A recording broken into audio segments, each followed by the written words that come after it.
Having talked about paragraph construction in previous years, we talked about English classes, things of that sort, and what makes a bad English class. In this particular section, I want to talk about moving from a paragraph, which is quick, abrupt, direct, to a more developed, gradual, slower process of writing an essay. Now, this particular piece is spun from a student efforts in class. It was a student that worked at one of the car dealerships in Racine. I have to smile because he was talking sort of about salespeople and the reluctance buyers had. It's not meant to attack anybody. I've got relatives in the car industry, and I kind of smile. I've actually shared this with them. And by the way, it's a bit dated. You guys with your smartphones could probably streamline the process he describes here. But more importantly, I thought it did a good job of illustrating a paragraph and an essay and what the differences are. And that's the focus I want to have. So the colorful piece in front of you here on this slide starts off with a paragraph. What's in red is the topic sentence. Shopping for a car is always a terrible experience. I add some subtopics, as we talked about the other day. In what way? How? How else? What does that mean? Each question draws the reader, they're anticipating questions the reader would have, and follows thought to thought throughout the whole process. So, shopping for a car is a terrible experience. In what way? The salespeople are a challenge and they can be too direct. That's one subtopic. In what way? They cannot allow the buyer to leave the lot without a sale. That means they'll pretend to cut all kinds of deals. Sometimes. How else? What else do you have? Out of desperation, they will push only some of the vehicles that they have. Their best deals may never be shown to the buyer. Then, last, final subtopic. What does that mean? You can never be sure you're getting the best deal. Then I close it with a concluding sentence. I always leave the car dealership with a sense of suspicion and doubt, and I'm always thinking I got a bad deal, whether I did or did not. If you were to relate this yourself for a lot of students, we'd be thinking sort of about maybe buying a cell phone or something expensive, and the idea that, gee, I don't know if I got a great deal on that after all, or something along those lines. Now, let me move down. In order to run from the paragraph above to an essay, the writer needs to realize a few important differences. First, while the paragraph begins with a topic sentence, includes a controlling idea and a subject, the essay needs to be more gradual. I like to tell my students that the job of the person writing an essay is very much like a comedian. If you've ever watched a comedian that simply wasn't funny, Jack Black comes to mind in this, they all do one thing. They don't connect with the audience and get the audience to think and follow their train of thought.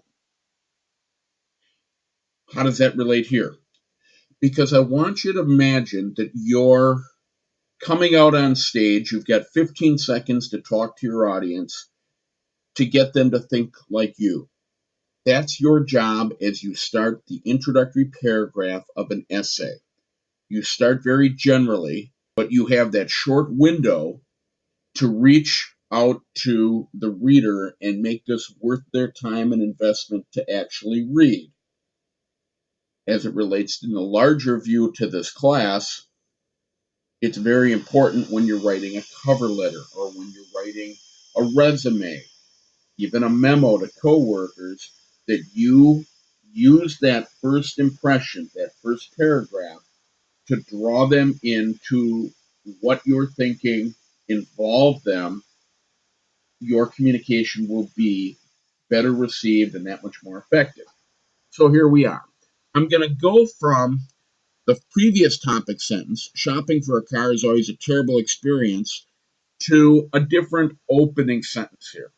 I'm going to begin the piece broadly and involve the reader.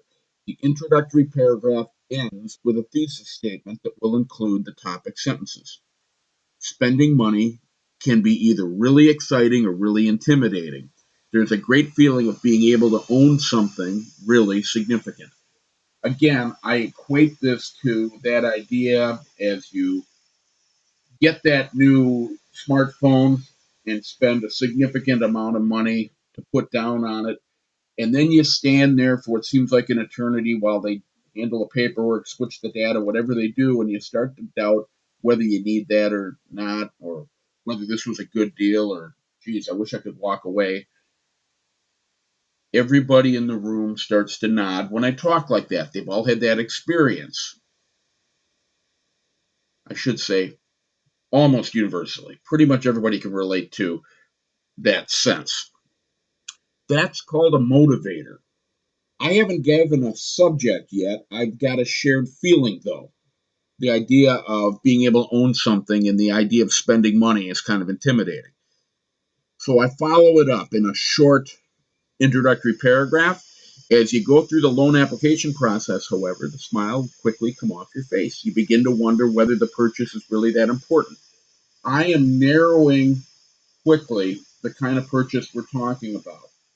Loan processes and things like that. There's something significant there. It's not just grabbing something off the shelf for an average everyday buy. This is something different. Worse, the faster the purchase, the more impulsive you feel. I'm about to get to the subject here. And what's underlined is my thesis statement. Buying a car is the worst example of this kind of buy because of the salespeople, the limited choices you're offered, and the insecurity of the buyer. Salespeople, one, limited choices, two, and insecurity of the buyer, three. I have made a deal in this thesis statement to simply and only describe and discuss three things. That is going to be very specific and focus my paper. The reader knows where I'm going. The next paragraph is going to be about the salespeople. Following, the limited choices the salespeople offer you. And finally, the insecurity of the buyer. The underlined sentence is the thesis. That's the hard part for most students. The good thing is that with the thesis done, the hard part, the writer now has the topic sentences for the body paragraph. Forgive me that these paragraphs themselves are kind of thin. I put it together so that it would show up in a piece like this so that I could actually project it. The salespeople are very slippery and move quickly to a deal. There's my topic sentence of that second paragraph. That first body paragraph is going to talk about the salespeople. I use some language there, slippery, that is going to draw me into basically a tone, suspicion, basically. My body supporting that. They look at the buyer and then decide how to pitch you. Actually, them is probably what I would correct for this student, but that's okay. There's a lot of fast talking. Each kind of buyer will be talked to in specific ways to keep them on the lot. That may come up later. The buyer is then at the mercy of the salesperson and not in control of the transaction. There. I have a paragraph, takes that idea from the thesis about the salespeople and applies it. The salespeople often have only a couple of vehicles to sell you, while the better deals hide in plain sight. When this was being discussed with the student some years ago, that's probably true. I would suspect most of you would probably be able to pull out your phone and research a little bit better. If you're trying to drive it off the lot, however, yeah, which is where I go with this. If you plan to drive your car off the lot, you may have little to choose from, as far as you know. The pressure is on the buyer to take what is here now. That makes everything move quickly, adding an artificial timeline. My third body paragraph might actually be a little bit longer, is on the insecurity of the buyer. So my topic sentence is, once you get to agreeing to sign the contract, you naturally begin to doubt whether you should sign the deal or walk away. Buyer's remorse is nowhere as present as that drive off the lot. I think I had to explain to this student buyer's remorse, the regret of buying something you can't afford, or maybe there was something better, or something like that. You are immediately aware that the car's value erodes as soon as you hit the curb. In the days that follow, you suspiciously eye used car lots that you drive past, hoping to see what their prices are, especially if it is a lot you didn't visit. Before the smell wears off the car, the doubt of your keen business sense stinks the seats and upholstery. I've got my three body paragraphs: the salespeople, the limited choices, and the buyer's insecurity, all of which go to the idea of buying a car is a rough experience. I don't have the thesis in front of me to quote myself, unfortunately. I'm going to restate it here. I take those three ideas between the crafty sales folks, the limited choices that have been selected for you, and the sinking feeling that you're getting taken advantage of. Buying a car is a special kind of stress and frustration. The salespeople are always suspicious because they know far more than the buyer in the process. Additionally, the buyer only gets to see what the sales books can provide, so there's always the chance that something better is not available to you. That would be the second body paragraph. Finally, even if you feel good in the negotiation, before long you see the terms and interest and you doubt that you got a good deal. Sure, buying a car is exciting, but then again, so is being thrown off a 1,000-foot cliff.